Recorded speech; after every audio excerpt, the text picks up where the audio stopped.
Doctor বাবা সাহেব আম্বেদকরের প্রতি অপমানজনক মন্তব্যের প্রতিবাদে চর্মশিল্পী ছাত্রছাত্রীদের স্টাইপেন্ড বৃদ্ধি, সরকারি বেসরকারি ক্ষেত্রে কর্মসংস্থান সংরক্ষণ ও অধিকার সুরক্ষা সহ 11 দফা দাবিতে ত্রিপুরা চর্মশিল্পী সমিতির উদ্যোগে রাজ্যভিত্তিক গণকনভেনশন অনুষ্ঠিত হয়। রবিবার ভানু ঘোষ স্মৃতি ভবনে এই গণকনভেনশন অনুষ্ঠিত হয়।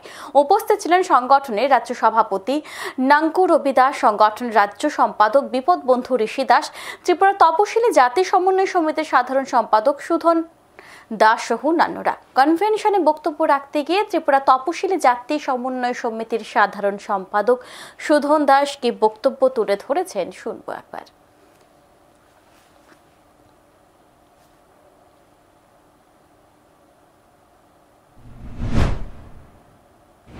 আমাদের রাজ্যে তারা বলেছে 50,000 চাকরি দেবে এই 18 সালের নির্বাচনের সময়। এক বছরে 7 লক্ষ বেকারের চাকরি দেবে 5 বছরে। আর এখন যখন 7 বছর হয়ে গেছে, চাকরি দিল কত?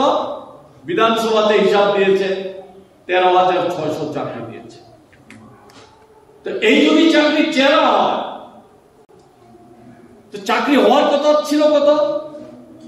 বামফ্রন্ট যেদিন ক্ষমতার থেকে যায় ত্রিপুরা রাজ্যে 2018 সালের প্রথম দিকে, তখন কর্মচারীর সংখ্যা হচ্ছে 1,58,000, আর এখন কর্মচারীর সংখ্যা হচ্ছে 1,02,000।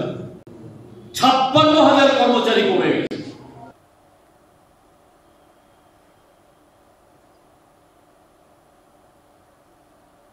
বামফ্রন্ট সরকারের তুলনায় বর্তমানে সরকারের সময় কর্মচারীর সংখ্যা হ্রাস পেয়েছে বলেও অভিযোগ করেন তিনি।